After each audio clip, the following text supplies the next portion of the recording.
Hey, what's going on, people?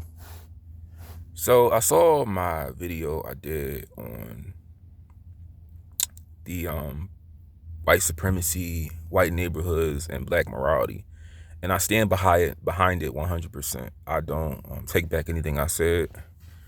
And let me just tell you this: I don't block anybody. You leave whatever comments you feel you need to leave. I support your First Amendment right. You're going to get a thumbs up and a heart, and you're going to get possibly maybe a comment from me. You know, because at the end of the day, this is just YouTube, social media. And yeah, I wouldn't take it any further than that. But I do get inspired by a lot of comments to make videos on. And this may be my last video talking about what I talked about, because obviously people disagree, and that's perfectly fine. I don't expect you to agree with anything I say because you have your own mind. But let me throw this out here first. Yeah, I experienced discrimination before. I've experienced a sense of hostility from people based on how I look, my color of my skin. I've had that happen to me before. And I will be the first to acknowledge that yes, there is, I don't want to say anything stopping me from being successful from other people. Like with, for an example, for college, right?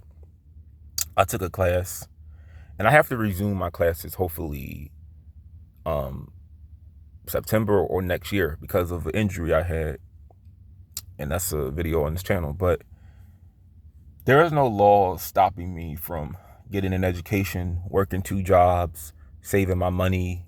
I'm not, nothing hinders me from making more than $30,000 a year. If I work two jobs and I worked every day, I could make 50 grand, but I don't want to work like that because it's not good for my health. I want to find a way to work smarter so I can make more money and work less hours. That's my goal. And for the next 10 years, I'm working on that. But let me tell you something. I stand by everything I said in that video. Yeah, I think that we need to amend a lot of the things that go on in our own neighborhoods, because even our celebrities that we worship so much, they don't want to live in our neighborhoods. As much as LeBron James talks about racism, does he live in the neighborhoods in black communities? No. The people that started Black Lives Matter, do they live in any black communities? No. They purchase money in a better neighborhood. But I'm saying we need to focus on building neighborhoods where they're livable. So you're not getting called on by the police. So because the first people that complain about racism in different neighborhoods, they move in and they don't look like any of the people that live there. They're the first ones to cry racism. But you moved in that neighborhood. They didn't move in your neighborhood. You moved around them. So yeah, you are a guest in their house. But like I told you, it's gonna come a time when, because I saw some comments and one was so long I couldn't even read it. It's like I was reading like a chapter in a book. All of this talk of the issues that cause the neighborhoods to be the way they are. Like, for example, Detroit. I watched a documentary on Detroit, and when they had the riots in '67, the city didn't really do like a good job. You know, they didn't put any money into the city after the riots. Like, everything sort of stayed the same. A lot of the whites fled, and if it's a majority black city, I would expect the people who work to put all their money into building the city where it's better again. Don't expect the government to do it. Like for me, for example, I work. I don't expect the government to do anything for me. Even when I turn 65, I don't want no handouts from anybody. And I mean that. I'm dead ass. But we need to work on like all the abandoned buildings and and vacant lots, and it's just like all these can be potential businesses. They can be homes. They if the black celebrities put their money into neighborhoods that are so financially depressed, and look, they just look like war zones, man. Like Detroit.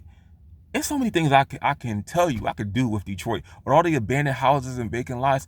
If I was a billionaire, if every black celebrity put their money in Detroit, I'm telling you that could be like the new, that could be Black America's like own country. That could be their own, like our own little home state. But all I'm saying is this: we need to respect the fact that not all, but different races of people, they prefer to live amongst one another. Chinese people don't come in our neighborhoods. White people don't come in our neighborhoods. Indian people don't come in our neighborhoods. We go to them. They don't come to us. We need to work on building ourselves up. And I'm going to say this one more time. It's only last time I may talk about a subject like this, but it's going to come a time when all this talk of the government and racism, white supremacy, it's getting real old. I know that it's racist people out here, people that don't particularly care for you based not necessarily on the color of your skin, but more of the culture and something that happened to them from a black person. That's just what it is. I don't like to just say because they're racist. No, most of the time something happened to them and they want to protect themselves. I respect that. They want to be amongst people that look like them because they feel more comfortable amongst their own culture. You have to just accept it and acknowledge it. But it's gonna come a time when it's gonna get real old, man. All this talk of reparations and let me tell you, white guilt is almost no longer you're running out of white guilt, man. As Bill Burr said, he I don't think I give a fuck no more. I really don't. I don't think I give a fuck. They I mean, it's all the way down to swimming, man. You know, it's always like it was that movie Pride. They were he's like it's a recreational activity. You know, I don't think they really give a fuck no more. I mean, look at the Japanese, man. They had 2 cities bombed. 2 fucking cities bombed. Over 200,000 people died. Are they still talking about that? Where they're expecting America for handouts? Have you ever heard? I don't really know any Japanese people, but I never seen a scenario where, let's just say I was at work and it was a Japanese guy, because that's the thing, they don't work for white people, they work for each other if they come to America. That's what I was saying. I don't really know any Japanese people because they really hire themselves, but I never saw a white person with white guilt be like, yo man, I'm sorry about Hiroshima and Nagasaki. I'm sorry about what happened to in World War II. I'm sorry about that, man. You never heard that before. But there's always somebody apologizing for slavery, apologizing for past wrong, and I'm telling you, it's disingenuous to begin for one. But it's going to come a time when people just don't care. They're just going to be like, you guys got to get your shit together. You know, it's like me. How would I sound if you watch this channel? You know, I didn't have a great childhood growing up. How would I sound if I continually blame my parents, really my dad and his girlfriend, for all the things that happened to me as a kid, all the trauma that I suffered, and verbal abuse, emotional abuse? If I'm still talking about that at 29 years old, and as a result of things that happened to me as a kid, I don't want to do nothing with my life because of my childhood, then people gonna be like, man, you better move on and get a fucking grip with yourself. And I have. I moved out of the city. I'm trying to finish my education, and I want to successfully, rise above all the things I dealt with. That's how you rise above. They say success is the best revenge. That's my revenge. Oh, this happened to me as a kid. Oh, that's fine.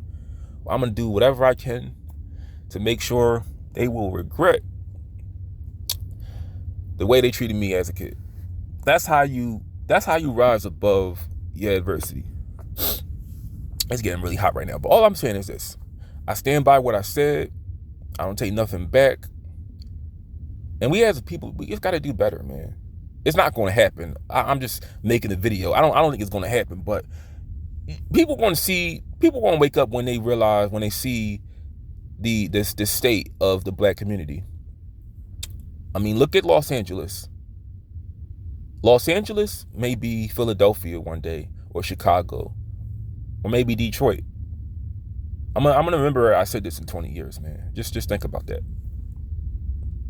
What would the black community look like? Because I just look at Los Angeles right now, and look at how there are no black people in Los Angeles. That may be Philadelphia one day. That may be New York. That may be even Chicago.